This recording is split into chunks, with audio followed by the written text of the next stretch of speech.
Welcome to PSR studies. ఈరోజు AP DSC latest update ఏంటనేది తెలుసుకుందాం. వీడియో చూసిన వాళ్ళు తప్పకుండా వీడియోని లైక్ చేయండి, ఛానల్ని సబ్స్క్రైబ్ చేసుకోండి. డిఎస్సిపై హడావుడి ఎలా, వివరాలు మా ముందుంచండి. ప్రభుత్వానికి హైకోర్టు ఆదేశం. హైకోర్టు వచ్చేసి పూర్తి వివరాలు సమర్పించమని ఏపీ ప్రభుత్వాన్ని అయితే కోరడం జరిగింది. ఇంతకుముందు ఎన్నడూ లేని విధంగా ఉపాధ్యాయ అర్హత పరీక్ష టెట్, ఉపాధ్యాయ నియామకాల పరీక్ష టీఆర్టీ, డిఎస్సీల నిర్వహణలో హడావుడి ఎందుకని హైకోర్టు ప్రభుత్వాన్ని ప్రశ్నించింది. గతంలో నిర్వహించిన పరీక్షలు, ప్రస్తుత షెడ్యూల్ చూస్తే ఇందులో ఏదే హడావిడి కనిపిస్తుందని వ్యాఖ్యానించింది. ఇందుకు సంబంధించిన పూర్తి వివరాలు తమ ముందుంచాలని ప్రభుత్వాన్ని ఆదేశిస్తూ ఉత్తర్వులు జారీ చేసింది. టెట్ నిర్వహణకు ప్రభుత్వం ఈ నెల 8వ తేదీన జారీ చేసిన నోటిఫికేషన్, డిఎస్సి కోసం 12వ తేదీన జారీ చేసిన నోటిఫికేషన్ సవాల్ చేస్తూ శ్రీకాకుళం జిల్లాకు చెందిన పలువురు హైకోర్టులో పిటిషన్లు దాఖలు చేశారు. ఈ వ్యాజ్యాలపై హైకోర్టు న్యాయమూర్తి జస్టిస్ గన్నమనేని రామకృష్ణ ప్రసాద్ సోమవారం విచారణ జరిపారు. పిటిషన్ల తరపు సీనియర్ న్యాయవాది బి ఆదినారాయణరావు వాదనలు వినిపించారు. టెట్లో అర్హత సాధిస్తేనే టీఆర్టీకి అర్హులని కోర్టు దృష్టికి తెచ్చారు.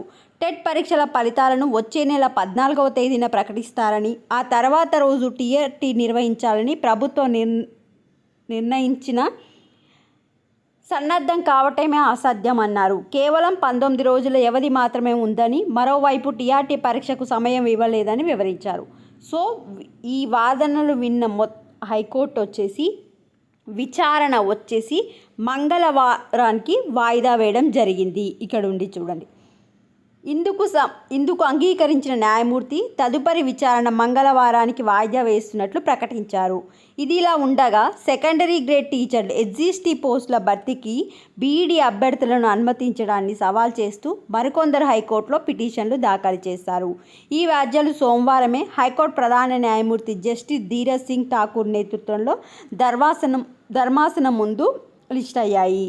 సీజీ సెలవులో ఉన్నందున త్వరితగతిన విచారణ జరపాలని పిటిషన్ల తరపు న్యాయవాది హైకోర్టు న్యాయమూర్తి జస్టిస్ ఏవి శేషసాయితో కూడిన ధర్మాసనం ముందు ప్రస్తావించారు. సో ఎస్జిటి పోస్టులకు బీఈడీ వాళ్ళను అనుమతించలేదని సుప్రీంకోర్టు చెప్పినా కూడా ఏపీ ప్రభుత్వం మళ్ళీ వాళ్ళకి అవకాశం అయితే ఇచ్చింది. సో దీనిపై కొంతమంది కోర్టులో కేసు వేయడం జరిగింది. ఇదొక మ్యాటరు. అండ్ డిఎస్సి త్వరగా కంప్లీట్ చేస్తున్నారు. ఈ 2 మ్యాటర్స్పై రేపు వచ్చేసి మనకు రిజల్ట్స్ అనేది రావడం జరుగుతుంది. This is the update to the AP DSC students. వీడియోని లైక్ చేయండి, ఛానల్ సబ్స్క్రైబ్ చేసుకోండి. Thanks for the watching.